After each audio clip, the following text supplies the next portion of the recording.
Welcome to Grammar, y'all, and thanks for visiting. If you want some chill and purposeful grammar knowledge, make sure you subscribe. Today, we're going to talk about active voice and passive voice. Now, I don't know about y'all, but ever since I was young, I would get an essay back, and in the margin, I would see the phrase passive voice and like a sentence underlined, but I didn't know what that meant.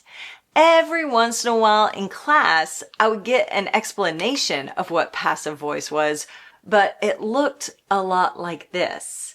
Now, I don't know about y'all, but I'm looking at that definition, and to know what that definition says, that's going to take a lot of background knowledge, right? I got to know what I mean when I say a subject slot. I got to know what I mean when I say an object slot. And it just overwhelmed me. I shut down and I was like, I don't know what this is, whatever. I'll just spend the rest of my life not knowing what passive is. But then I started getting into grammar and started loving grammar.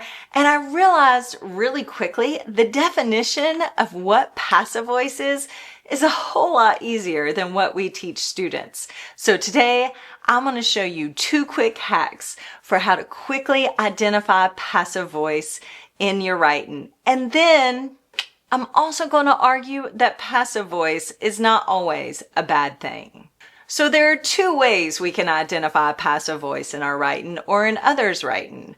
Number 1, the answer is in the verbs. Don't worry about the subject slot and the object slot and all of those things around it. The answer is in the verbs.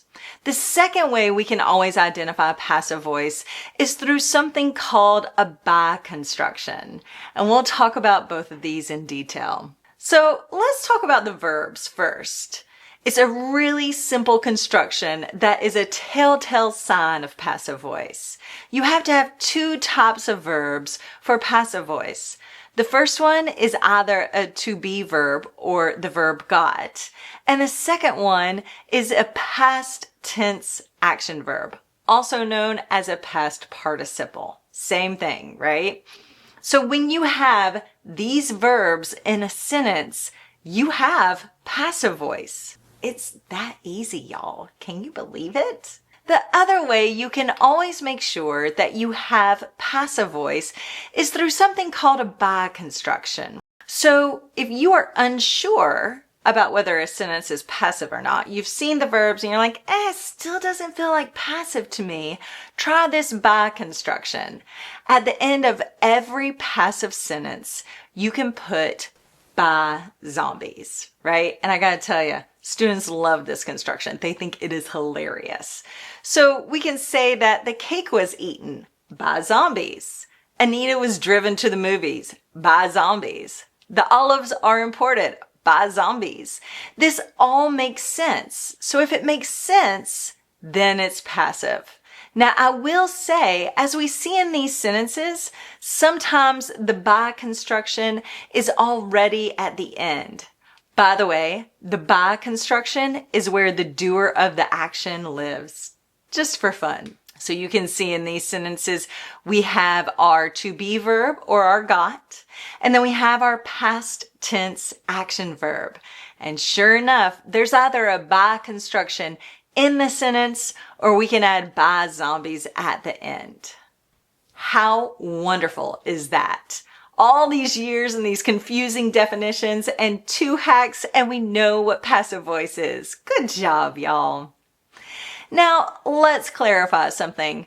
Oftentimes when I would get that super confusing definition for what passive voice is, I also got a lecture about how evil passive voice is. Never use passive voice in your writing, they would say. It's terrible. But something is important here when we're talking about how language is actually used in the world. Passive voice is not evil. It is everywhere around us. And we need to be able to identify when it's being used and why it's being used. So let's talk about this for a second. When my oldest daughter was 4 years old, I was traveling with her. I'm driving in my minivan and she's hungry. So I turn around and I give her a peanut butter sandwich. and she's pretty quiet for a while. And I'm like, what's going on back there? I turn around and this girl has balled up the peanut butter sandwich. There's peanut butter all over her car seat. And I'm like, oh my goodness. And she hands me the ball of what once was a peanut butter sandwich. And she says, Mommy, the sandwich got squished.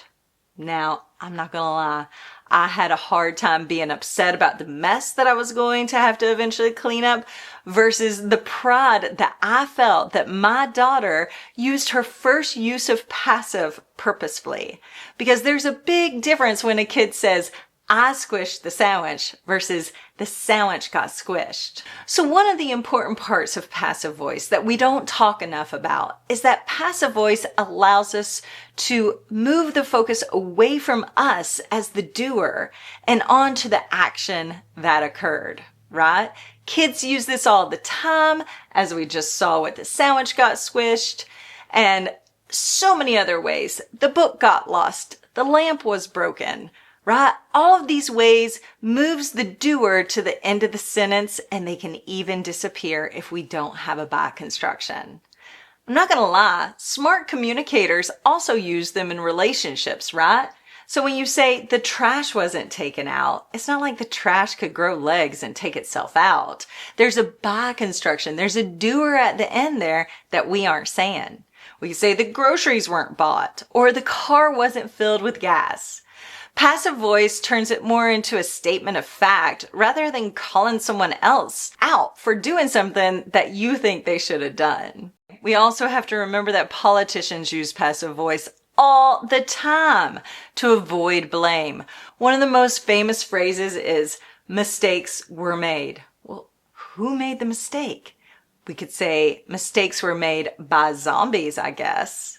And we also see passive voice in many other aspects of our world, in police reports, in firing employees, in news reporting, and when the doer doesn't matter. So now that you know how to identify passive voice in the world, you're going to start seeing it everywhere. So remember that language is a malleable thing. We use it for certain reasons to get things done. Thanks so much for joining me today. Y'all take care of yourselves.